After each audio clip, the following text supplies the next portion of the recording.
আফগানিস্তান বাংলাদেশের একটি দ্বিপক্ষীয় সিরিজ চলতেছে।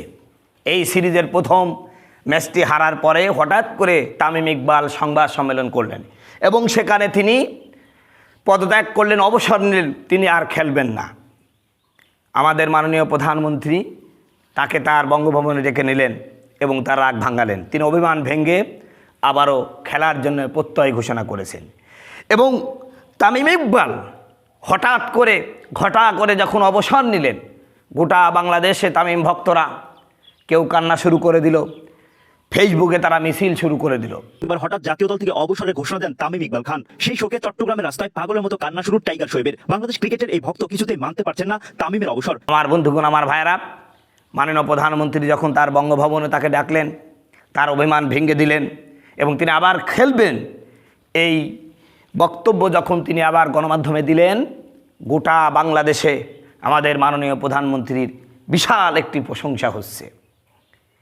তবে আশ্চর্যের বিষয় হলো, বাংলাদেশের তামিম ইকবাল একটি ক্রিকেট দলের একটি খেলোয়াড়। আমার বন্ধুগণ, আমার ভাইরা, তাকে নিয়ে আমরা অনেক মাতামাতি করছি, অনেক আগ্রহ দেখাচ্ছি।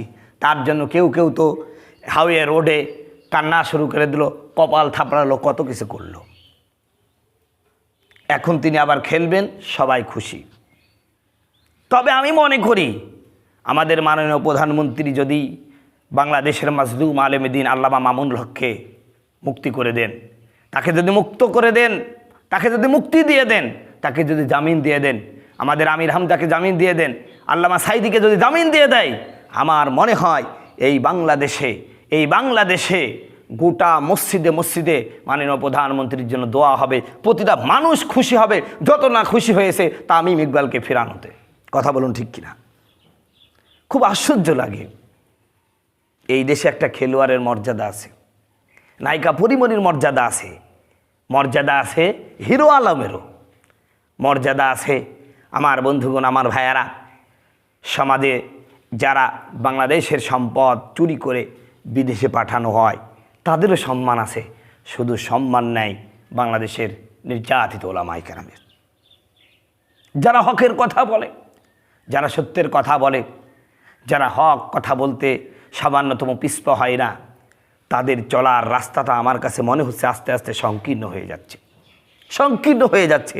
এদের জন্য কেউ কথাও বলে না, মনে করে যদি কথা বলতে গিয়ে আমার যদি বিপদ হয়, আমার যদি সমস্যা হয়, এই চিন্তা নিয়ে অনেক মানুষই কথা বলে না। কিন্তু যুবকদেরকে বলবো, যুবকেরা, একজন খেলোয়াড়ের জন্য যদি তুমি কাঁদতে পারো মেন রাস্তায় মাথা ঠুকরিয়ে, একজন খেলোয়াড়ের জন্য যদি তুমি ফেসবুকে যুদ্ধ করতে পারো, তাহলে যেই ওলামায়ে কেরাম তোমাকে সত্যের কথা বলে, যেই ওলামায়ে কেরাম তোমাকে জান্নাতের রাস্তা দেখায়, যেই ওলামায়ে কেরাম এ গ্যারান্টি দেয় যে তোমার কবরে আমি তোমার জানাজা করব, তোমার কবরে আমি মাটি দিব, তোমার কবরে আমি ততক্ষণ পর্যন্ত দাঁড়িয়ে থাকবো যতক্ষণ না মুনকার নাকিরের প্রশ্নের তুমি জবাব না দিতে পারছো, আমি ততক্ষণ পর্যন্ত তোমাকে সহযোগিতা করব।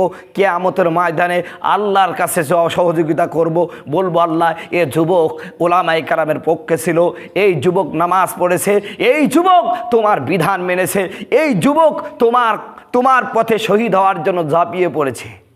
যুবক, যেই ওলামায়ে কেরাম তোমাকে মহব্বত করে বলে আমি তোমাকে জান্নাতে নিয়ে যাব, এমন আহ্বান করে সেই আলেমদের জন্য কেন তুমি ফেসবুকে ঝড় তুলো না?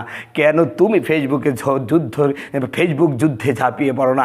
কেন তার জন্য মেন রাস্তার মধ্যে কাঁদতে পারো না? ও যুবক, আজ তামিম ইকবালের জন্য তোমার কান্না আসে, কিন্তু এই তামিম ইকবাল কি তোমাকে জান্নাতে নিয়ে যেতে পারবে? একমাত্র উলামা কেরাম পারবে, কারণ এই আলেমদেরকে আল্লাহ পাক সেই তৌফিক দিবেন, সেই ক্ষমতা দিবেন।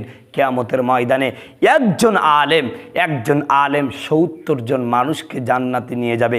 কিয়ামতের ময়দানে একজন হাফেজ কোরআন এমন ১০ জন মানুষকে জান্নাতে নিয়ে যাবেন যাদের প্রতি জাহান্নাম ওয়াজিব হয়ে গেছে। এজন্য বর্তমান তরুণ প্রজন্মকে বলবো, হে আমার ভাই বোনেরা, সত্যিকার অর্থে তোমরা আর একবার জেগে ওঠো, আর একবার গর্জে ওঠো। বাংলার জমিনের সমস্ত বন্দী ওলামায়ে কেরামকে মুক্তি দিতে হবে। এই স্লোগান আবার তোলো। ইনশাআল্লাহ ইনশাআল্লাহ বাংলাদেশের ওলামায়ে কেরাম যদি মুক্তি পেয়ে যায়, এই দেশের আলেমরা যদি আবার মুক্তভাবে কথা বলতে পারে, ইনশাআল্লাহ এদেশে আল্লাহ পাকের সকল প্রকার গজবি বালা মুসিবত থেকে দেশটাকে আল্লাহ রক্ষা করবেন ইনশাআল্লাহ তাআলা। বন্ধুগণ, আমার ভাইয়েরা আমার, আমি ব্যক্তিগতভাবে কোনো দলের সাথে সম্পৃক্ত না, কিন্তু আমি সব সময় নির্যাতিত আলেমের পক্ষে কথা বলি। আমার বন্ধুগণ, আমার ভাইয়েরা, বড় দুঃখ হয়, আমি সব সময় আল্লামা মামুনুল হকের পক্ষে কথা বলি, আমির হামজার পক্ষে কথা বলি, সাইদির কথা বলি, কিন্তু বাংলাদেশের আরেকজন দায়ী আছে আল্লামা মাহমুদুল হাসান গুনবি দামাত বরকতুম আলিয়া, যিনি কোনো দল করেন না। তার কথাগুলো ছিল খুব স্পিড, মানুষের অন্তরে প্রভাব বিস্তার করত। সেই লোকটি আজ কবে থেকে জেলখানায়, তার পক্ষে কোনো প্রচারণা হয় না, কোনো কথা বলা হয় না। কিন্তু এই আলেমগুলো আসলে সত্যিকারের আলেম ছিল, যারা ন্যায়ের কথা বলতেন, অন্যায়ের কাছে কখনো মাথা নত করতেন না। সেই লোকটিও আজকে কতদিন জেলে আছে, তার পরিবারের খোঁজ পর্যন্ত আজকে মানুষ নেয় না। আমি চাই মাননীয় প্রধানমন্ত্রী, আপনি আমাদের অভিভাবক, আপনি এই সমস্ত বন্দী ওলামায়ে কেরামকে মুক্ত করে দেন।